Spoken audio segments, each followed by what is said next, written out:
Motorcycle এখানে অনেকগুলো জমে গেছে।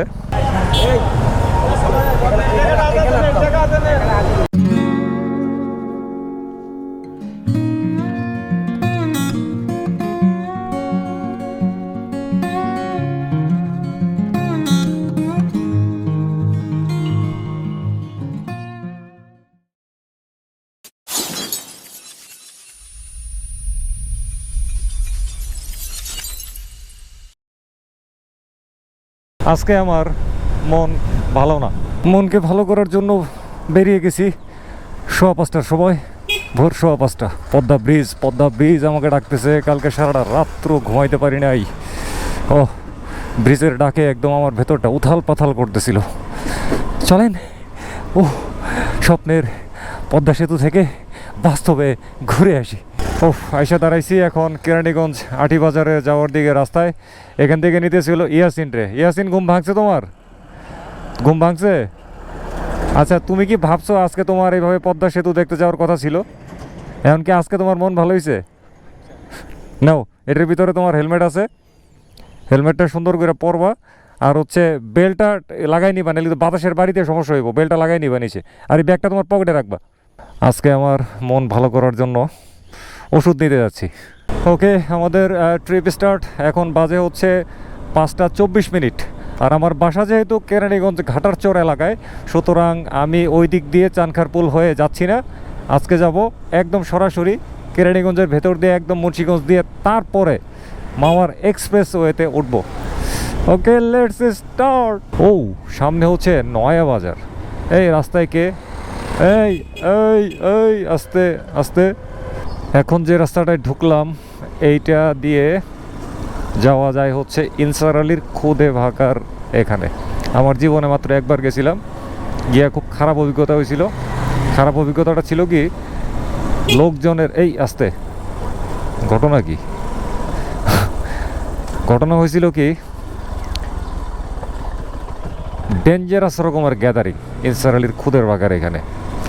তা আমার কাছে আসলে এত গ্যাদারিং খুব একটা ভালো লাগে না, যে কারণে আমার জন্য খারাপ ছিল ইনসার আলীর খুদের ভাকা খাওয়াটা। এনজয় করতে পারি নাই, এত লোকজনের হুড়াহুড়ি ছিল সেদিন। রোববার ছিল, আমার এখনও মনে আছে। তারপরেও লোকজনের প্রচণ্ড পরিমাণে ভিড় ছিল। এমনিতে খাবার মোটামুটি ছিল আর কি। মানুষজন যেভাবে ঢাকঢোল পিটায় এতটা মজা পাইনি আর কি।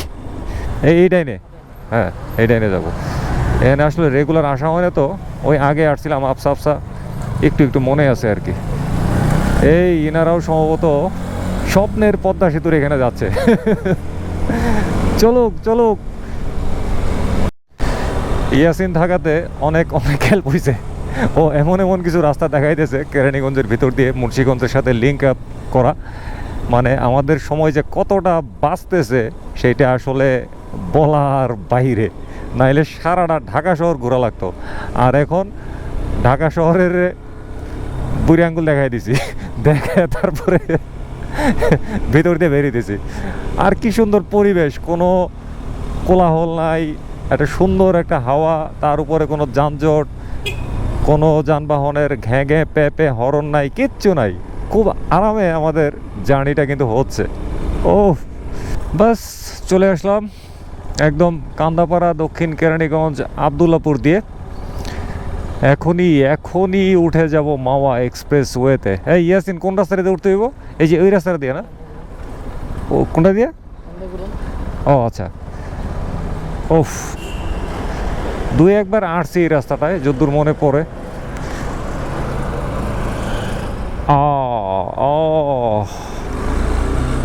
যতই আগাচ্ছি কলিজা ধুক ধুক ততই বাড়তেছে স্বপ্নের পদ্মা সেতু। এবারে চলে আসতেছে বাস্তবে। আজকে রাস্তাঘাট এত মানে আনন্দ ঘন লাগতেছে, আমি আসলে ভাষায় প্রকাশ করতে পারবো না। গতকালকে কেবলমাত্র পদ্মা সেতুটা উদ্বোধন করছে আমাদের মাননীয় প্রধানমন্ত্রী শেখ হাসিনা। এই যে উনি গতকালকে উদ্বোধনটা করছে, রাস্তাঘাট তো অনেক সাজানো ছিল। এই যে পতাকা, তারপরে বিভিন্ন প্ল্যাকার্ড, ফেস্টুন, অনেক কিছু। এদিকে বঙ্গবন্ধু শেখ মুজিবুর রহমানের ফেস্টুন, মানে সারা রাস্তা জুড়ে খালি এগুলোই খালি দেখতেছি। মানে কালকে যে কি একটা আনন্দ গেছে বুঝতে পারতেছি, কিন্তু গতকালকে একবার ভাবছিলাম আসবো, কিন্তু ওই যে এত গ্যাদারিং না আমার আসলে সহ্য হয় না আর কি, আমার শরীর এত গ্যাদারিং নিতে পারে না, এই জন্য আমি এগুলোতে সাধারণত যাই না। আর আজকে বেশ মোটর সাইকেল যাচ্ছে, দেখা যাচ্ছে, বোঝা যাচ্ছে যে সবাই, এই যে দুজন গেছে এরকম সাই সাই করে একটু পর পর মোটর সাইকেল খালি যাচ্ছে, মানে সবাই শুধু স্বপ্নের পদ্মা সেতুকে বাস্তবে আলিঙ্গন করতে যাচ্ছে। পদ্মা সেতু সবাইকে মানে আকর্ষণ করতেছে চুম্বকের মতো, আমাকেও আকর্ষণ করতেছে। ধলেশ্বরী টোল, এটার নাম দিচ্ছে কি, জাতির পিতা বঙ্গবন্ধু শেখ মুজিবুর রহমান মহাসড়ক। বাহ, সড়কটা যেমন মহা তেমনি এই নামটাও কিন্তু ওই যে মহা, একদম পুরা খাপে খাপ মিলে গেছে। যাবো কোন দিক দিয়ে তো বুঝতেছি না।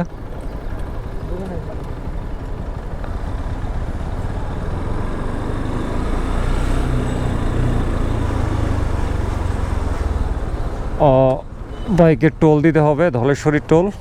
তুমি টাকাটা দিয়া বাকিটা নিয়ে নাও।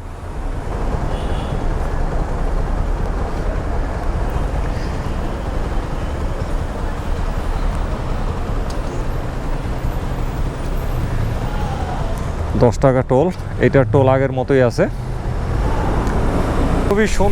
খুবই সুন্দর একটা ফুট ওভার ব্রিজ করছে এই জায়গাটায়, কিন্তু দুর্ভাগ্য হইল কি, তারপরেও মানুষজন দেখবেন এখান দিয়ে দৌড়াদৌড়ি করার জন্য ফাঁকফোকর করে ফেলাবে।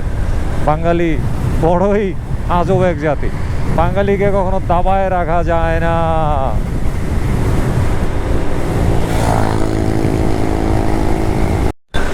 আর মাত্র 8 কিলোমিটার, 8 কিলোমিটার, আর মাত্র 2 কিলোমিটার টোল প্লাজা। আর এই 2 কিলোমিটার জুড়েই আমার কাছে মনে হইতেছে প্রচণ্ড প্রচণ্ড প্রচণ্ড প্রচণ্ড প্রচণ্ড প্রচণ্ড যানজট। এত বড় রাস্তা, 2টা লেন পুরা ব্লক হয়ে আছে। স্বপ্নের পদ্মা সেতু আজকে খবর আছে, আজকে খবর আছে, আজকে খবর আছে। দেখা যাক কি হয়, আস্তে আস্তে এগোতে থাকি। খুবই স্বাভাবিক, আজকে হচ্ছে প্রথম দিন যেদিন জনসাধারণের চলাচলের জন্য উন্মুক্ত করা হয়েছে, সুতরাং কি পরিমাণ যে ভিড়টা হবে সেইটা খুবই সহজে বোঝা যায়। আনুমানিক 2 কিলোমিটার আগ থেকে আমি যানজট অতিক্রম করছি। টোল প্লাজা 2 কিলোমিটার দূর থেকে, 4টি গানি কথা না, কিন্তু 2 কিলোমিটার।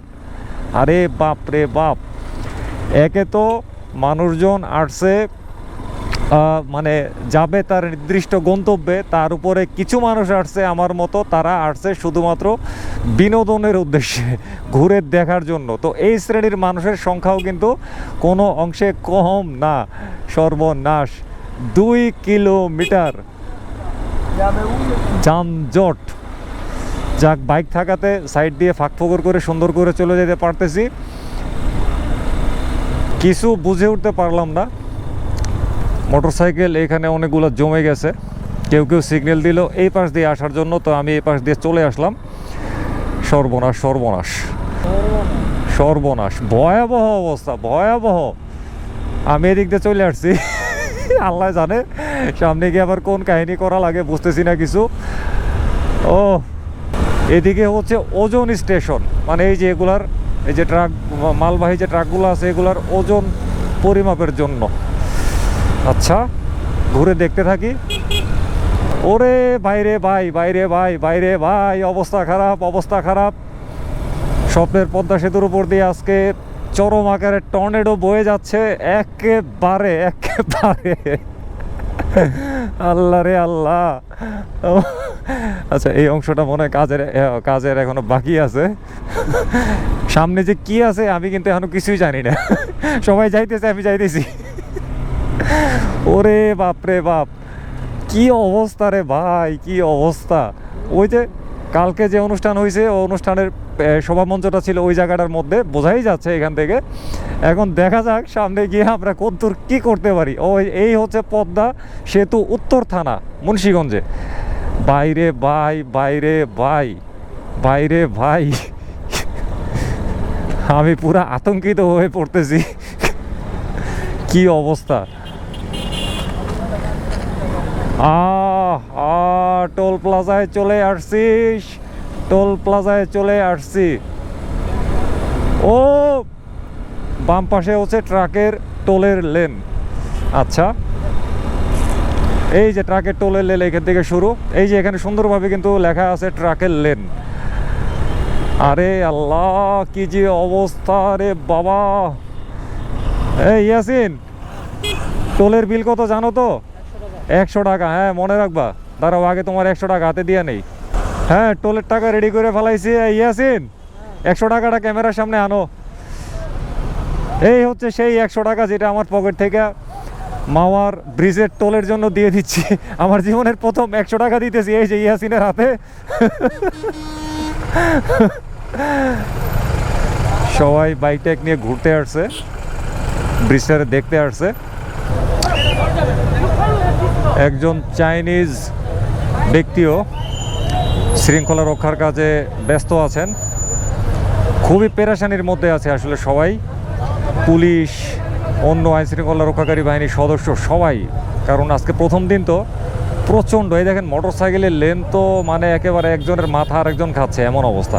সামনে প্রচুর পুলিশ সদস্য, তাদেরকে নিয়ন্ত্রণ করার চেষ্টা করতেছে, কিন্তু আসলে পারতেছে না। খুবই অবস্থা।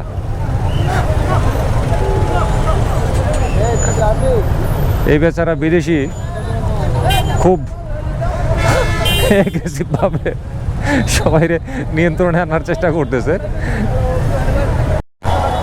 যাক বাবা, অবশেষে টোল প্লাজার একদম গোড়ায় চলে আসছি। হ্যাঁ, টাকা হাতে আছে, টাকা একদম বাইকের। এই যে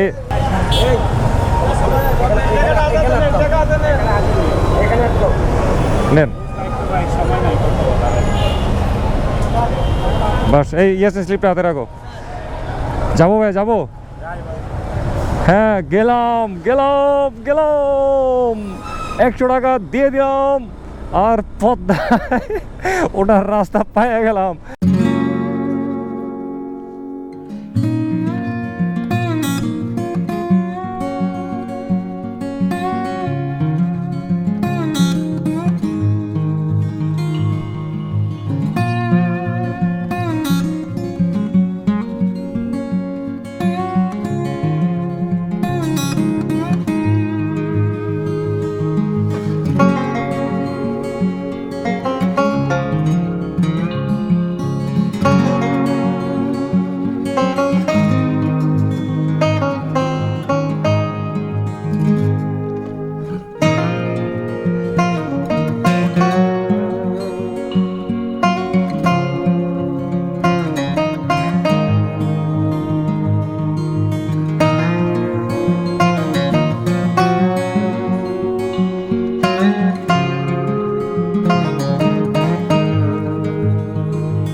পদ্মার মাতাল হাওয়ায় একদম মানে মাদকতার মধ্যে পড়ে গেছি আর কি।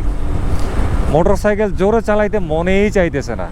মনে চাইতেছে যত নিম্ন গতিতে চালানো যায় ততই যেন মঙ্গল। বাংলাদেশের বর্তমানে সবচাইতে বড় একটা স্থাপনার উপর দিয়ে আজকে আমার জীবনের প্রথমবারের মতো যাচ্ছি।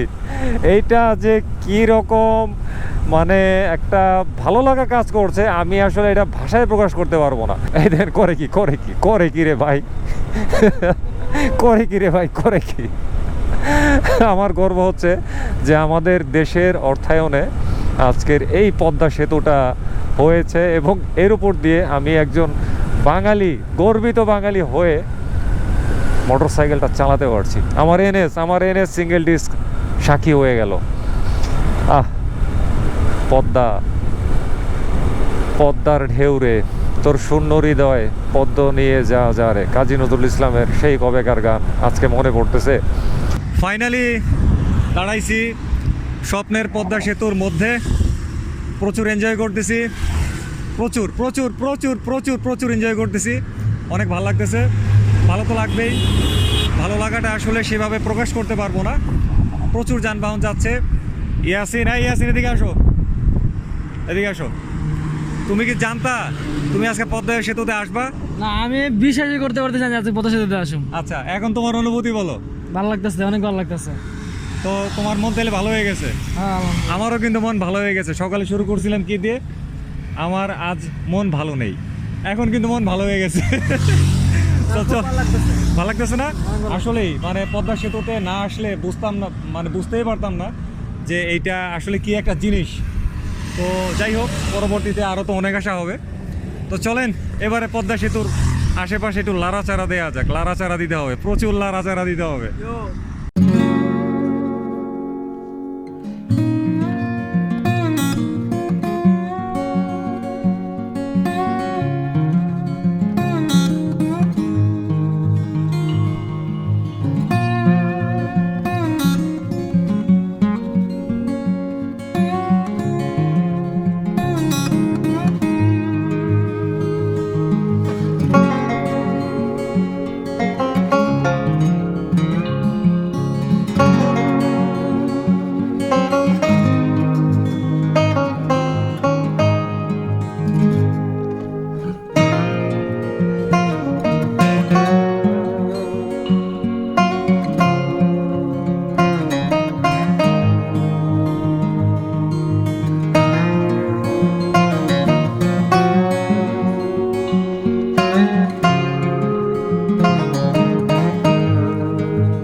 এখন আমরা এই জায়গাটা ত্যাগ করতেছি।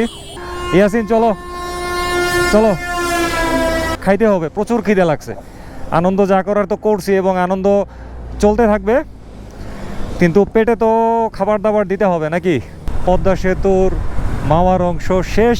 মারাত্মক রকমের একটা স্থাপনা হয়েছে কিন্তু এই পদ্মা সেতুটা, ওরে সর্বনাশ। এইখানে না আসলে আসলে বোঝা যাবে না যে পদ্মা সেতুটা কি জিনিস।